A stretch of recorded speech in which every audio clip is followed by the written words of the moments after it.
Assalamualaikum warahmatullahi wabarakatuh.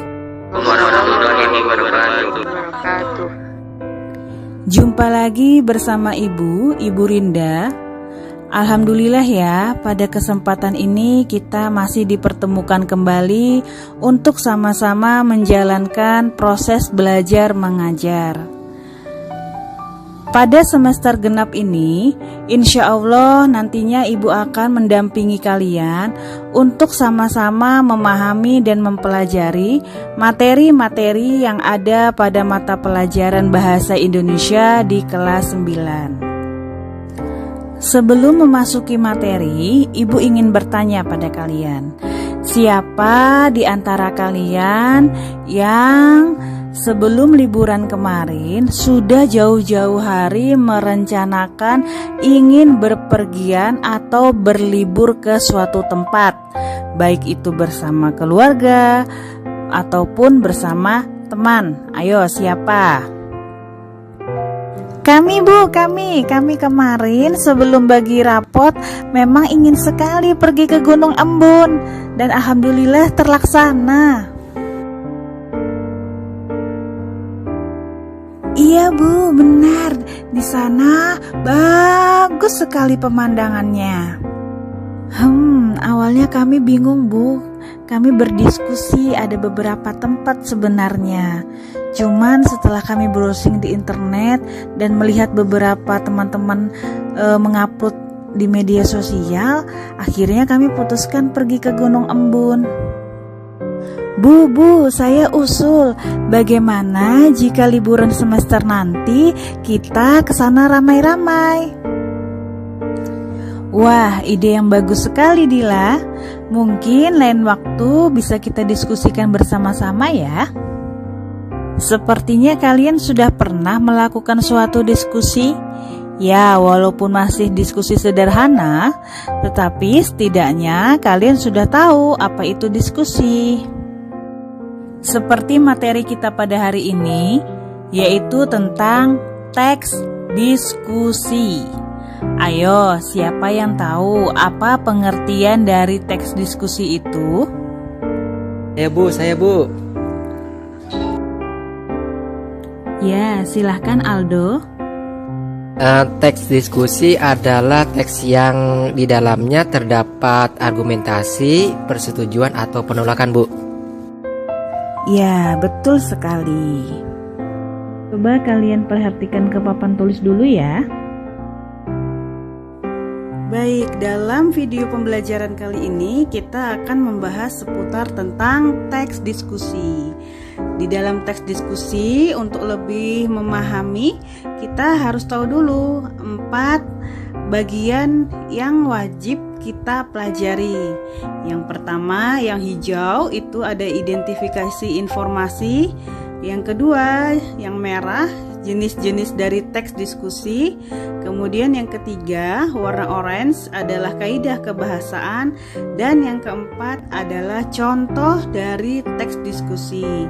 Nah, keempat bagian ini nantinya di dalamnya akan diperjelas lagi bagaimana cara mengidentifikasi informasi, apa saja hal yang pertama yang harus kita lakukan, itu nanti akan dibahas di slide selanjutnya. Ya, yang pertama kita akan bahas yaitu bagaimana caranya mengidentifikasi informasi pada teks diskusi. Untuk mengidentifikasi informasi yang terdapat dalam teks diskusi, ada 4 langkah atau 4 poin yang wajib kita ketahui dulu. Nah, bisa dilihat di gambar situ ya. Yang pertama ada pengertian. Kemudian yang kedua, ciri-ciri. Yang ketiga, pendapat pro dan kontra. Dan yang keempat, langkah-langkahnya. Bagaimana nanti tahapan dalam mengidentifikasi setelah tentunya kita tahu apa itu pengertiannya, kemudian bagaimana ciri-cirinya, kemudian apa sih pendapat pro dan pendapat kontra yang terdapat dalam diskusi itu. Nah, itu yang harus kita ketahui. Kita bahas tentang pengertian atau definisi dari teks diskusi itu sendiri ya. Ya, teks diskusi adalah sebuah wacana yang di dalamnya terdapat dua pendapat berbeda, akan tetapi di bagian akhir terdapat simpulan atau rekomendasi dari penulis. Jadi, inti dari teks diskusi ini adalah sebuah teks yang di dalamnya terdapat dua pendapat yang berbeda. Nah, walaupun di dalamnya terdapat dua pendapat yang berbeda, akan tetapi nanti di bagian akhir suatu teks itu ada satu kesimpulan. Kesimpulan ini bisa dikatakan menjadi penengah, yaitu penengah dari dua pendapat yang berbeda tadi. Dari mana simpulan atau penengah itu tadi? Penengah atau simpulan dari teks diskusi itu adalah rekomendasi dari penulis. Nah, seperti itu ya. Selanjutnya kita akan membahas ciri-ciri dari teks diskusi itu sendiri. Ya, ciri-ciri dari teks diskusi itu terbagi menjadi 3. Yang pertama, struktur terdiri atas isu, argumen mendukung, argumen menentang, dan kesimpulan. Jadi ciri-ciri yang pertama dari teks diskusi itu adanya struktur, di mana struktur itu terdiri dari 4 hal, yaitu ada isu, argumen mendukung, argumen menentang, dan kesimpulan. Apa itu isu? Isu adalah bisa dikatakan kabar yang belum tentu kebenarannya, jadi harus digali lebih dalam lagi. Kemudian argumen mendukung itu ya tentu argumen atau pendapat yang mendukung. Kemudian ada argumen menentang atau menolak, dan yang terakhir ada kesimpulan. Itu ciri dari teks diskusi yang pertama. Kemudian yang kedua, ciri-cirinya adalah memuat informasi yang cenderung bersifat informatif argumentatif. Jadi ciri dari teks diskusi yang kedua ini adalah bahwa teks diskusi itu mempunyai sifat informatif. Informatif yakni memberikan sebuah informasi. Kemudian argumentatif itu adalah pendapat dari seseorang. Jadi jika digabungkan, ciri yang kedua dapat dikatakan bahwa teks diskusi mempunyai sifat yang memberikan informasi yang berasal dari pendapat seseorang. Kemudian yang ketiga yaitu menerapkan unsur kebahasaan. Nah, untuk poin yang ketiga ini tidak hanya dalam teks diskusi ya, di dalam semua teks itu pasti akan terdapat unsur kebahasaan. Unsur kebahasaan itu sendiri luas cakupannya. Nanti akan kita bahas lebih lanjut di slide selanjutnya. Mungkin itu ya ciri-ciri dari teks diskusi, yaitu ada 3. Ya, selanjutnya masih dalam mengidentifikasi informasi teks diskusi ya. Nah, ada istilah pendapat pro dan pendapat kontra. Ayo, siapa yang tahu apa itu pendapat pro dan kontra? Ya, pendapat pro adalah pendapat yang mendukung, yang berisi pernyataan mendukung, menunjang atau menyokong pendapat orang lain. Kemudian jika pendapat kontra adalah pendapat yang berisi penentangan atau ketidaksetujuan. Jadi di dalam suatu teks diskusi itu pasti akan ada 2 pendapat berbeda. Yang satu pendapat pro atau lebih singkatnya kita sebut dengan persetujuan. Kemudian ada pendapat kontra atau singkatnya dapat dibilang pendapat ketidaksetujuan ya. Jadi pendapat pro dan kontra, ibu tekankan sekali lagi, tentu ada di dalam suatu teks diskusi, yaitu pro adalah setuju, kemudian kontra itu tidak setuju. Sampai sini anak-anak ibu paham ya, bisa dibedakan ya antara pendapat pro dan pendapat kontra. Nah, berikut ini adalah langkah-langkah menyimpulkan atau meringkas informasi yang terdapat dalam teks diskusi. Ya, bisa kita lihat ya. Yang pertama, membaca teks diskusi. Jadi, untuk menyimpulkan atau mengidentifikasi atau meringkas suatu informasi yang terdapat dalam teks diskusi, hal yang paling pertama yang harus kita lakukan adalah kita baca dulu. Baca dulu suatu teks itu, baca, dipahami dari awal hingga akhir suatu teks. Dengan begitu kita akan tahu apa saja sih yang terdapat di dalam teks diskusi itu.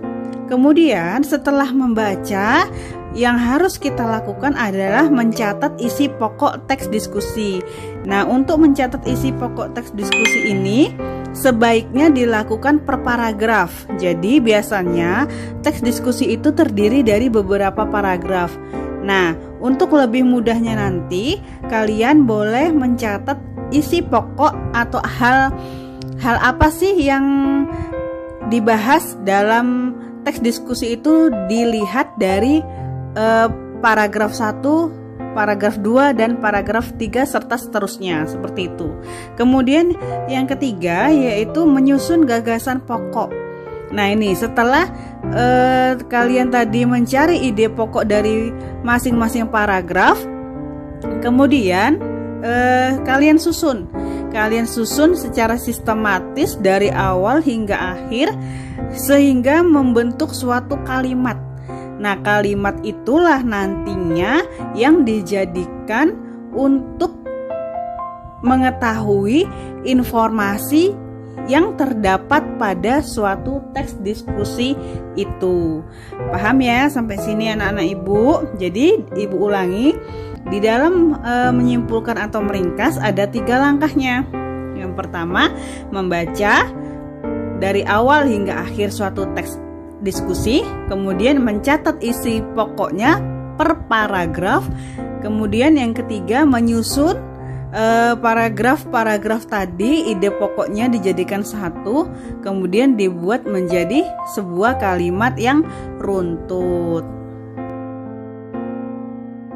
Ya, sekarang kita akan ganti topik yang kedua, yaitu jenis-jenis teks diskusi.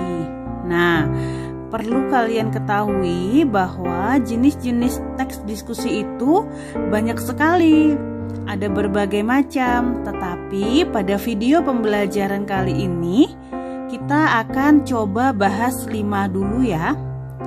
Ya, jenis-jenis teks diskusi itu antara lain, yang pertama ada seminar, yang kedua ada simposium, yang ketiga ada konferensi, yang keempat ada diskusi panel atau kelompok, dan yang kelima adalah kongres. Jadi kelima ini adalah jenis-jenis dari teks diskusi.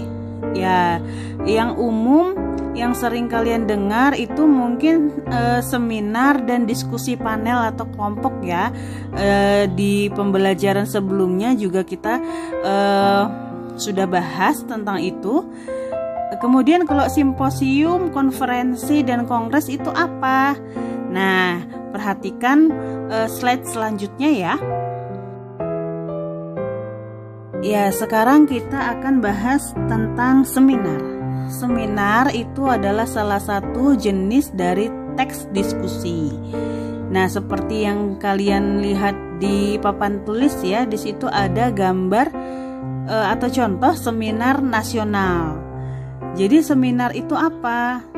Ya, seminar merupakan suatu pertemuan sekelompok orang yang diselenggarakan untuk membahas suatu masalah serta mencari solusi ilmiah terhadap permasalahan tersebut.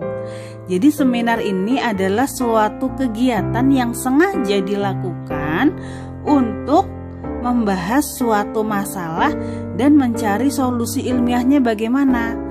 Nah, biasanya seperti itu. Jadi di dalam kegiatan seminar itu tentu ada moderator yang memimpin jalannya seminar nanti. Kemudian ada pemateri dan ada audiens atau pesertanya. Jadi antara pemateri dan audiens nanti bisa dilakukan suatu tanya jawab, kritikan, masukan yang tentunya untuk membangun atau memperbaiki dari karya yang diseminarkan. Seperti itu ya anak ibu. Jadi seminar ini fungsinya adalah salah satu wadah untuk atau dalam berdiskusi. Nah, seperti itu. Ya, selanjutnya jenis-jenis teks diskusi yang kedua yaitu simposium. Pada dasarnya simposium dan seminar itu hampir sama karena memang tujuannya yaitu menyampaikan diskusi. Nah, coba kalian perhatikan gambar yang ada di papan tulis. Itu adalah salah satu contoh simposium. Jadi simposium merupakan suatu serangkaian pidato pendek di depan pengunjung dengan seorang pemimpin. Simposium tersebut menampilkan beberapa orang pembicara serta juga mereka mengemukakan aspek-aspek pandangan yang berbeda serta juga topik yang sama. Jadi di dalam kegiatan simposium ini boleh terdapat beberapa pemateri yang mempunyai pandangan atau pendapat yang berbeda akan tetapi masih dalam tema atau topik yang sama. Seperti itu. Jadi paham ya anak-anak ibu ya mengenai simposium ini. Oke, kita lanjut dari jenis-jenis teks diskusi yang ketiga yaitu konferensi. Jadi konferensi ini sedikit berbeda dengan seminar dan simposium tadi ya. Bedanya di mana? Coba kalian baca, ayo. Konferensi adalah pertemuan atau rapat untuk bertukar pendapat atau berunding tentang suatu permasalahan yang dihadapi secara musyawarah atau bersama. Jadi jika seminar dan simposium tadi itu adalah sebuah diskusi yang audiensnya itu bisa dari berbagai orang atau tidak ditentukan secara khusus. Tetapi kalau konferensi itu adalah suatu pertemuan atau rapat yang tujuannya untuk merundingkan suatu permasalahan yang dihadapi secara musyawarah atau bersama. Biasanya pesertanya di sini dibatasi secara khusus, ditentukan. Nah, seperti itu.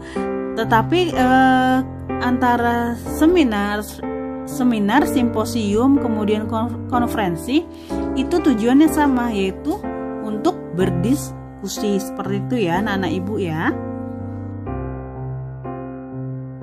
Yang keempat, jenis-jenis teks diskusi yaitu diskusi panel atau diskusi kelompok. Jadi diskusi panel adalah diskusi yang dilakukan oleh sekelompok orang membahas suatu topik yang menjadi perhatian umum dan dilaksanakan di hadapan orang banyak. Nah, jadi seperti ini. Ini sama dengan ketiga sebelumnya tadi, yaitu intinya untuk mendiskusikan sesuatu. Akan tetapi kalau diskusi panel atau kelompok ini memang topiknya itu sama. Jadi suatu topik itu dibahas itu sama. Jadi biasanya di dalam diskusi panel atau kelompok ini dia mengangkat tema yang up to date atau yang lagi viral misalnya dalam saat ini, itu akan dibahas dalam suatu diskusi panel atau diskusi kelompok.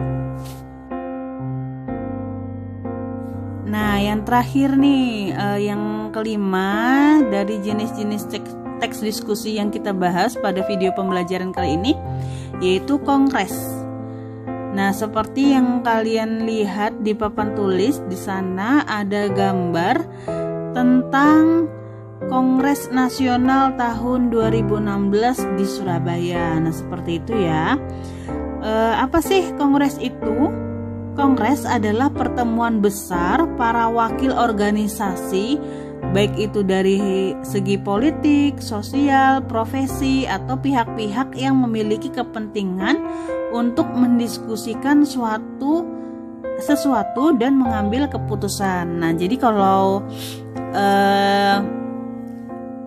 keempat tadi itu siapa saja boleh gabung gitu, siapa saja boleh ikut.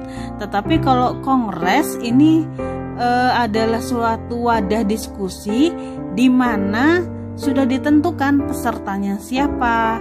Kemudian dan biasanya dia ini adalah wakil atau perwakilan dari sebuah organisasi. Jadi masing-masing organisasi itu mengirimkan perwakilannya untuk bergabung dalam kongres dan mengemukakan pendapatnya. Dari pendapat-pendapat yang dikemukakan oleh berbagai wakil organisasi tadi, harapannya yaitu menemukan atau menyimpulkan keputusan yang disepakati bersama. Jadi dari kelima tadi ya, jenis-jenis teks diskusi itu pada umumnya, pada intinya itu tujuannya adalah untuk mendiskusikan sesuatu, untuk menghasilkan suatu pendapat atau suatu kesimpulan yang tentunya itu disepakati secara bersama-sama yang ada dalam forum tersebut. Seperti itu. Nah, sekarang kita masuk ke bagian yang ketiga, yaitu tentang kaidah kebahasaan yang terdapat dalam teks diskusi. Di sini sebenarnya banyak ya pengelompokannya, tapi Ibu akan coba mengelompokkan 4 saja dulu. Mudah-mudahan di video pembelajaran selanjutnya lebih detail lagi pembahasannya. Yaitu yang pertama, kalimat argumentatif. Kemudian ada kata kajian, kata populer, dan ada kata konjungsi. Jadi masing-masing dari keempat ini mempunyai bagian-bagian yang berbeda dan juga diklasifikasikan menjadi beberapa jenis lagi. Jadi untuk memahami keempat ini, mohon nanti di slide selanjutnya betul-betul diperhatikan ya, apa perbedaan dari kalimat argumentatif, kemudian apa itu kata kajian, kata populer, serta kata konjungsi. Khususnya kata konjungsi. Konjungsi ini penjabarannya banyak sekali. Dia terbagi menjadi beberapa kelompok dan masing-masing kelompok itu tentu berbeda contohnya. Jadi Ibu harap tetap ikuti video pembelajaran ini sampai akhir ya. Ya, sekarang kita bahas kalimat argumentatif. Jadi, kalimat argumentatif merupakan kalimat yang berisi gagasan pribadi berupa ide atau opini. Tujuannya ialah meyakinkan atau mempengaruhi pembaca atau pendengar agar memiliki pendapat yang sama dengan penulis. Nah, jadi kalimat argumentatif ini adalah kalimat yang berasal dari penulis, di mana penulis tersebut mengemukakan opini atau pendapatnya. Tujuannya apa? Tujuan penulis ini mengemukakan pendapatnya atau opininya adalah meyakinkan pendengar atau pembaca agar mau mengikuti apa yang disampaikan oleh penulis tadi. Nah, seperti itu. Jadi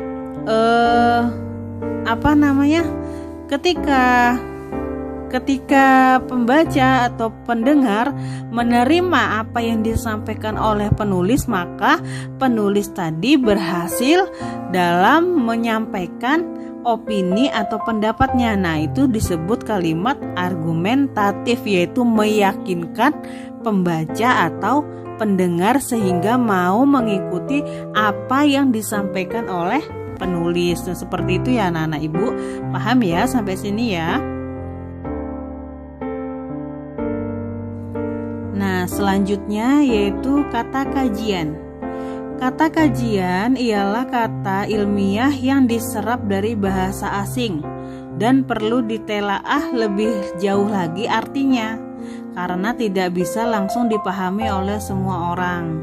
Jadi kata kajian ini adalah kata-kata yang biasanya digunakan dalam kegiatan ilmiah atau penelitian ilmiah. Kenapa tidak bisa langsung dipahami oleh semua orang?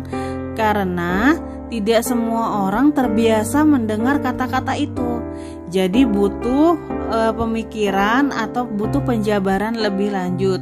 Nah, seperti kalian perhatikan ya, di papan tulis itu ada kotak berwarna biru. Itu adalah salah satu beberapa contoh dari kata kajian, yaitu ada aktivitas, filter, kontemplasi, pasien, alumnus, ranking, mengevaluasi, introspeksi. Nah, itu adalah salah satu beberapa dari kata kajian. Memang sebagian orang ketika mendengar kata-kata tersebut sudah tahu apa itu artinya. Tetapi karena kata-kata itu tidak biasa diucapkan dalam kehidupan sehari-hari, maka tidak semua orang bisa memahami arti atau maksud dari kata-kata tersebut. Jadi itu sebabnya kenapa perlu penelaah atau perlu pendalaman lebih lanjut untuk memahami kata-kata kajian. Nah, itu ya definisi dan contoh dari kata kajian. Selanjutnya, nah ini selanjutnya yaitu kata populer. Kata populer ialah kata yang umum digunakan masyarakat dalam percakapan sehari-hari. Nah, ini jelas perbedaannya ya antara kata kajian dan kata populer. Kalau kata kajian tadi adalah kata-kata yang biasanya digunakan dalam kegiatan ilmiah atau pembicaraan ilmiah. Kemudian kalau kata populer itu adalah kata-kata yang umum yang biasa digunakan dalam masyarakat ketika percakapan sehari-hari. Nah, contoh dari kata populer itu bisa kalian lihat di papan tulis, di kotak berwarna biru juga, yaitu ada kegiatan, kemudian ada penyaring, merenung, orang sakit, kemudian lulusan, peringkat, menilai, dan koreksi diri. Nah, itu adalah salah satu contoh kata populer. Kata populer ini biasanya tidak usah perlu pendalaman atau penelaah lebih lanjut. Karena apa? Karena masyarakat biasanya sudah memahami arti dari masing-masing kata tersebut tadi. Nah, seperti misalnya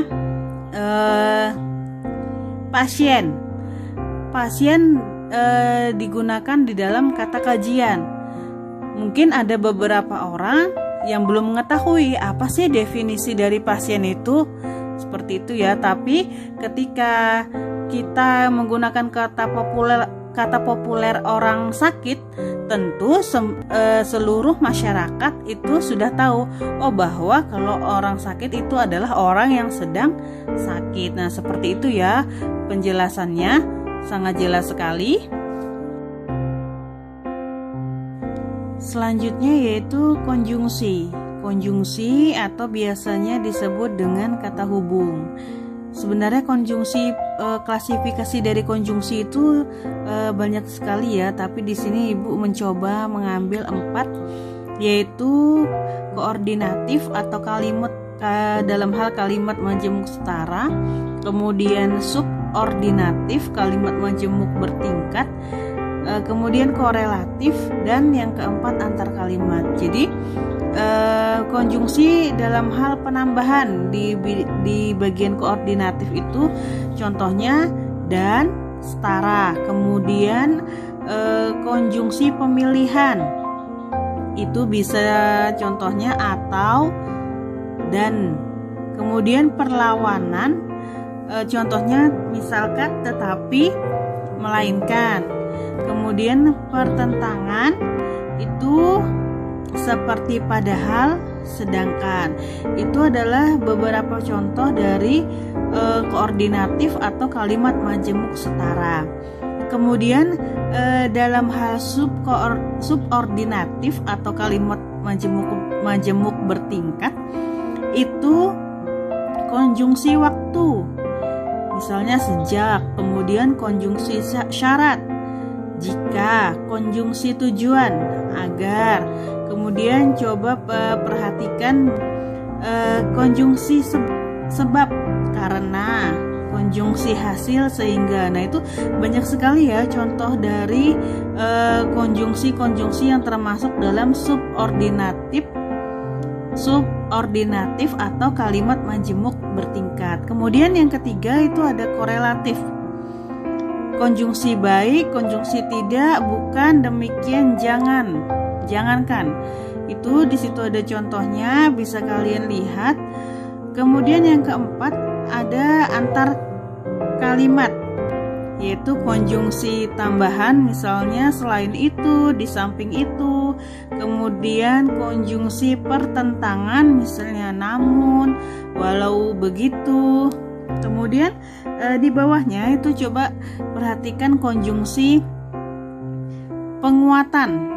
Ini maksudnya adalah menekankan sesuatu agar lebih jelas. Misalkan itu malahan, nah itu memperjelas atau memberikan tekanan supaya kata itu dapat lebih meyakinkan. Nah, seperti itu. Kemudian ada akibat atau hasil, contohnya oleh sebab itu. Nah, itu tadi ya contoh kata hubung atau konjungsi. Paham ya?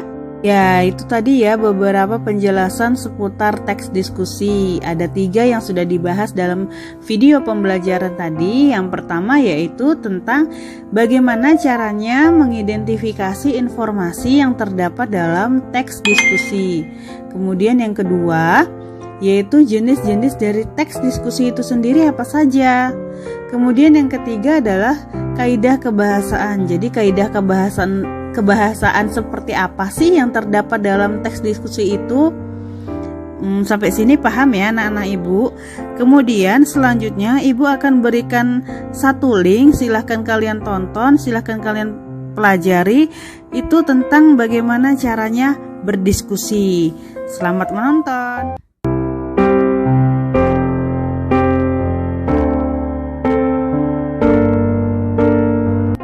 Bagaimana? Sudah dibuka ya linknya? Sudah dilihat? Sudah ditonton?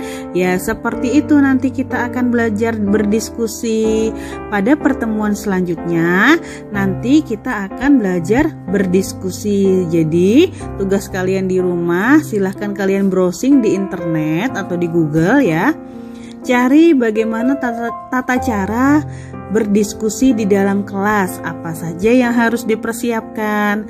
Nah, harapannya pada pertemuan selanjutnya kalian sudah mempunyai bekal pengetahuan tentang bagaimana caranya berdiskusi agar ketika diterapkan atau dipraktikkan kalian tidak lagi mengalami kendala. Mungkin seperti itu ya pembelajaran kita pada hari ini. Kurang lebihnya Ibu mohon maaf. Wassalamualaikum warahmatullahi wabarakatuh.